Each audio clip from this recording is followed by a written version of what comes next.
A very good morning, students. I, Mansi Trivedi, is going to take your financial management in BBA SEM 3. Today we are going to discuss the syllabus of your financial management. In your whole subject, you are going to deal with 4 different units. Unit number 1, that is Introduction to Financial Management. The first unit is divided into 2 different parts or 2 different chapters. The first one, that is financial management, the second one, that is time value of money. Now in financial management, we are going through meaning, definition and nature, functions and scope, that is traditional and modern approach. Then after, objectives of financial management. There are 2 objectives. First one, that is profit maximization and wealth maximization. The second chapter of unit number 1 is time value of money. In time value of money, we are going to discuss the concepts and compound value and present value of your investment. Now in this particular chapter, we'll go through a simple sum. Yes, the first chapter, that is totally theoretical chapter, and second one, that is a practical chapter. Now unit number 2. The title of the unit is Sources of Finance. Under that, we'll learn different sources of finance, that is equity shares, preference shares, debentures, term loan, retained earning, bridge finance, venture capital and lease finance. Then after, unit number 3, that is capital structure and leverage. Again, unit number 3 is divided into 2 chapters. The first one, that is capital structure, and second one, that is leverage. Under capital structure, we'll learn concept, types, ideal capital structure, determinants of capital structure. And the second chapter, that is about leverage. Under leverage, we'll learn concept and types of leverage. The leverage is divided into 2 parts, that is operating leverage and financial leverage. And again, capital structure, that is the chapter of theory, and leverage, that is the chapter of practical. So we'll go through the simple problems of leverages. And the last unit, unit number 4. The name of the unit is cost of capital.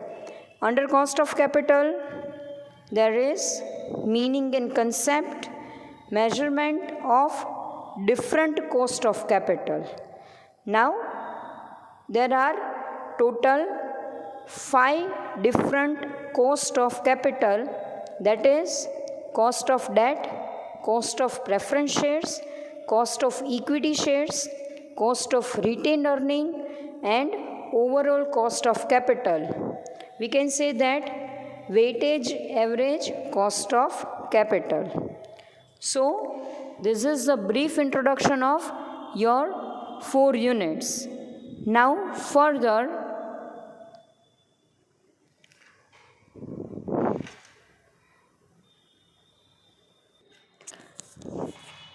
today we are going with the basic meaning of financial management. Now, as far as financial management is concerned, we can say that financial management is the management of your finance. Okay, there is a basic difference between your finance and your money. As far as financial management is concerned, we are least concerned with the money part, but we give the maximum focus on the finance of the organization. Okay. The simple fundamentals of our management, that is post-COP, planning, organizing, then after staffing, coordinating, directing and controlling, is going to apply in your area of finance, will known as financial management. થોડુંક ડિટેલમાં આપણે learn કરીએ. Financial management એટલે કોઈ પણ organisation પોતાના ફંડને કેવી રીતે રેઇઝ કરે છે અને એનો કેવી રીતે મેક્સિમમ યુટિલાઇઝ કરે છે એના ઉપર ફોકસ કરે છે. ફિનાન્શિયલ મેનેજમેન્ટમાં we are lease concern with the profit part. આપણે પ્રોફિટ ઉપર ફોકસ નથી કરતા, બટ આપણે ફોકસ કરીએ છીએ ઓર્ગેનાઇઝેશનના ફંડ ઉપર. ઓર્ગેનાઇઝેશન પોતાના ફંડને કેવી રીતે રેઇઝ કરે છે, એને કેવી રીતે પ્રોપર મેનરમાં સ્ટોર કરે છે અને દેન આફ્ટર એ જ ફંડનો કેવી રીતે મેક્સિમમ યુટિલાઇઝ કરે છે. ટ્રેડિશનલ મેનરમાં, તમે ટ્રેડિશનલ વેમાં કહેશો તો ફિનાન્શિયલ મેનેજમેન્ટનો કન્સેપ્ટ એ હમણાં લાસ્ટ 30 to 40 યર્સથી જ માર્કેટમાં અત્યારે એક્ઝિસ્ટ કરે છે. એ પહેલાં ફિનાન્શિયલ મેનેજમેન્ટને ઓર્ગેનાઇઝેશનનો એક કી પોઈન્ટ તરીકે કન્સિડર કરવામાં આવેલો નહોતો. બટ જેવી રીતે મોડર્ન એરાનો ટ્રેન્ડ થાય છે, જેવી રીતે ઓર્ગેનાઇઝેશન એવું ફીલ કરે છે કે પોતાની ઇન્ટરનલ કેપિટલ એટલી બધી સફિશિયન્ટ નથી ઓર્ગેનાઇઝેશનને રન કરવા માટે, ઓર્ગેનાઇઝેશનને એક્સપાન્સ કરવા માટે, એટલે કોઈ પણ ઓર્ગેનાઇઝેશનને એક્સટર્નલ કેપિટલ ઉપર ડિપેન્ડ કરવું જ પડશે. So they must use the external source of finance in a proper manner. કોઈ પણ ઓર્ગેનાઇઝેશન બેઝિકલી 2 ડિફરન્ટ કેપિટલ સાથે ડીલ કરે છે. The first one that is internal capital and second one that is external capital. Internal capital એટલે ઓર્ગેનાઇઝેશનની પોતાની capital, અને external capital એટલે ઓર્ગેનાઇઝેશન જ્યારે પબ્લિક પાસેથી કેપિટલ રેઇઝ કરે છે અથવા માર્કેટમાંથી બોરોડ ફંડ રેઇઝ કરે છે, that capital will known as external capital. હવે ફિનાન્શિયલ મેનેજમેન્ટને શું કામ આટલું બધું ઇમ્પોર્ટન્સ આપવામાં આવે છે? તો ફિનાન્શિયલ મેનેજમેન્ટનું ઇમ્પોર્ટન્સ એટલું છે કે ઓર્ગેનાઇઝેશને એવા ફંડનું સર્ચ કરવાનું છે, એવા ફંડથી કેપિટલને રેઇઝ કરવાની છે કે જે ફંડ ઓર્ગેનાઇઝેશનને કોસ્ટ ઇફેક્ટિવ હોય અને જેનો બેનિફિટ મેક્સિમમ હોય. અહીંયા ઓર્ગેનાઇઝેશન એ વસ્તુનું ધ્યાન રાખશે કે જ્યારે તમે ફંડને રેઇઝ કરો છો, જ્યારે માર્કેટમાંથી તમે ઓન કેપિટલ કે બોરોડ કેપિટલ કોઈ પણ કેપિટલ હોય એને જ્યારે તમે માર્કેટમાંથી રેઇઝ કરો છો ત્યારે એ કોસ્ટ ઇફેક્ટિવ હોવી જોઈએ. તમે ડિબેન્ચર થ્રુ કેપિટલને રેઇઝ કરો છો, પ્રેફરન્સથી રેઇઝ કરો છો, તો એ ટાઈમમાં it must be a cost effective. Now the second important point, that is maximum utilization of your raised fund. હવે ફિનાન્શિયલ મેનેજરનું અહીંયા મેઇન ટાસ્ક આવે છે, that is the utilization of fund in a proper manner. Fund એક વખત તમારી પાસે sufficient મેનરમાં છે તો એનો મતલબ એ નથી that we are able to earn handsome profit, but તમારી પાસે જે રિસોર્સિસ છે, તમારી પાસે જે ફંડ છે, એનો તમે જેટલો મેક્સિમમ યુટિલાઇઝેશન કરશો એના બેઝિસ ઉપર organization is able to generate maximum to maximum profit. એટલે હવે ફિનાન્શિયલ મેનેજરનું મેઇન ટાસ્ક અહીંયા સ્ટાર્ટ થાય છે, that is utilization of fund.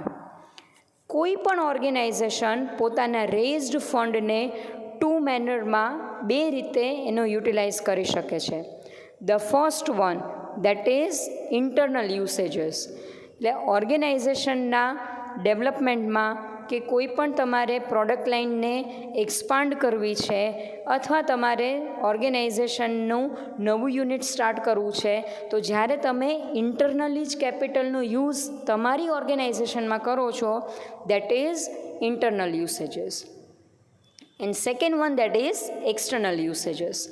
External યુસેજીસનો મિનિંગ એ થાય છે કે હવે અહીંયા જે ફિનાન્શિયલ મેનેજર છે એ માર્કેટના પોસિબલ ઇન્વેસ્ટમેન્ટ ઓપોર્ચ્યુનિટીઝને ફાઇન્ડ કરે છે કે માર્કેટમાં એવી કેટલી ઓપોર્ચ્યુનિટીઝ છે કે જેમાં ઓર્ગેનાઇઝેશન પોતે ઇન્વેસ્ટ કરી શકે અને એના બેઝિસ ઉપર they are able to earn huge profit.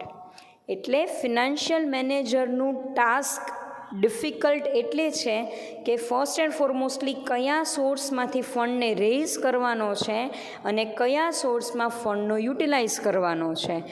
હવે કોઈ પણ ફિનાન્શિયલ મેનેજર છે એ હિયરસેના બેઝિસ ઉપર ઇન્વેસ્ટમેન્ટ નથી કરતો અથવા હિયરસેના બેઝિસ ઉપર એ ફંડને પણ રેઇઝ નથી કરતો, but he must be a rational one. હવે અહીંયા તમારા જે ફિનાન્શિયલ મેનેજર છે એ ઈચ એન્ડ એવરી પોસિબિલિટીઝનું પ્રોપર મેનરમાં એનાલિસિસ કરશે અને એ એનાલિસિસના બેઝિસ ઉપર પછી એ પોતાના ઓપ્શનને સિલેક્ટ કરશે. એટલે ફિનાન્સ જો ઓર્ગેનાઇઝેશનમાં પ્રોપર મેનરમાં હશે તો ડેફિનેટલી ઓર્ગેનાઇઝેશનના each and every unit smoothly ચાલશે. હવે માર્કેટિંગમાં ફિનાન્સની રિક્વાયરમેન્ટ હોય છે. તમારી કોઈ પણ એડવર્ટિઝમેન્ટને તમારે લોન્ચ કરવી છે અથવા તમારા કોમ્પિટિટર્સને તમારે બીટ કરવા છે, તમારે કોઈ પણ નવી સ્ટ્રેટેજીને અડોપ્ટ કરવી છે, તો એની માટે તમને ફિનાન્સની રિક્વાયરમેન્ટ ડેફિનેટલી પડશે. દેન આફ્ટર તમારા HR, હ્યુમન રિસોર્સ, તમારા એમ્પ્લોઈઝને ટ્રેન કરવા છે અથવા તમારા નવા એમ્પ્લોઈઝને તમારે રિક્રુટ કરવા છે અથવા તમારા એક્ઝિસ્ટિંગ એમ્પ્લોઈઝને તમારે પ્રમોટ કરવા છે, તો આ બધાની પાછળ the main source that is finance. Then after your production ડિપાર્ટમેન્ટને સ્મૂધલી રન કરવા માટે વી નીડ મેક્સિમમ ફિનાન્સ. એટલે બધા department one is to another way are related with the financial management. આપણી ઓર્ગેનાઇઝેશનને પ્રમોટ કરવા માટે પણ આપણને ફિનાન્સની રિક્વાયરમેન્ટ છે કે તમારે તમારી ઓર્ગેનાઇઝેશનને પ્રમોટ કરવી છે, એટલે તમારે એડવાન્સ લેવલ ઉપર તમારી ઓર્ગેનાઇઝેશનને લઈ જવી છે, તો તમારે તમારા એક્ઝિસ્ટિંગ યુનિટને એક્સપાન્ડ કરવું પડશે. તો એ એક્સપાન્શન માટે we need maximum finance.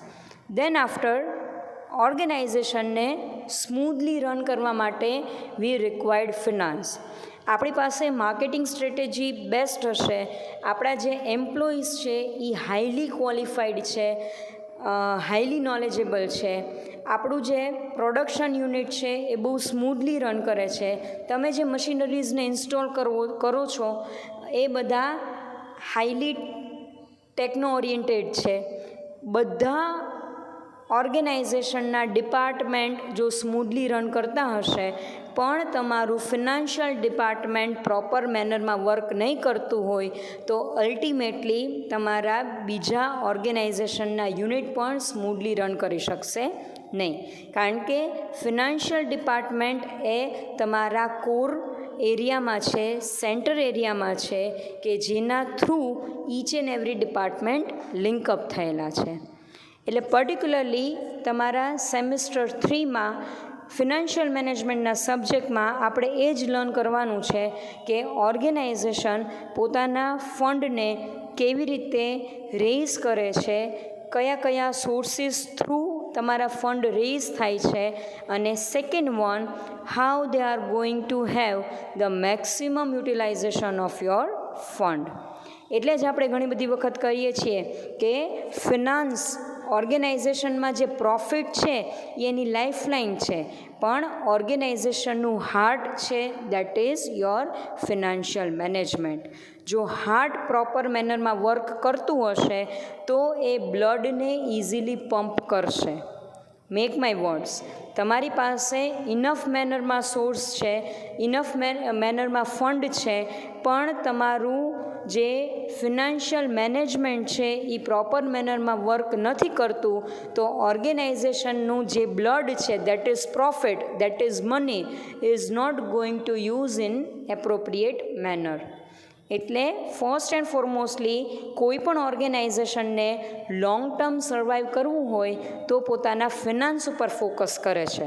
First and ફોરમોસ્ટલી પોતાનો ફિનાન્સ ડિપાર્ટમેન્ટને એ જો સ્ટ્રોંગ કરશે તો automatically inch and every department strong થઈ જશે. કારણ કે મેં પહેલાં કીધેલું હતું, again I am going to repeat my self that inch and every department is inter related with financial department.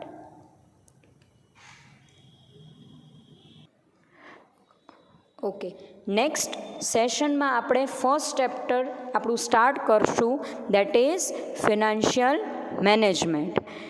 હવે ફિનાન્શિયલ મેનેજમેન્ટમાં basically will go with the introduction, meaning, definition and nature.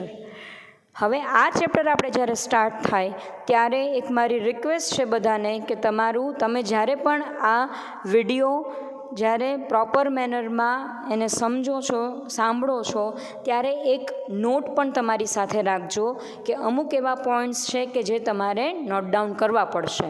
કારણ કે અલ્ટિમેટલી એવું થશે કે અત્યારે first ટાઈમમાં આ જે પેટર્નથી આપણે ભણીએ છીએ એ તમારી માટે પણ નવી છે અને અહીંયા એન્ડ યુઝર માટે પણ નવી છે.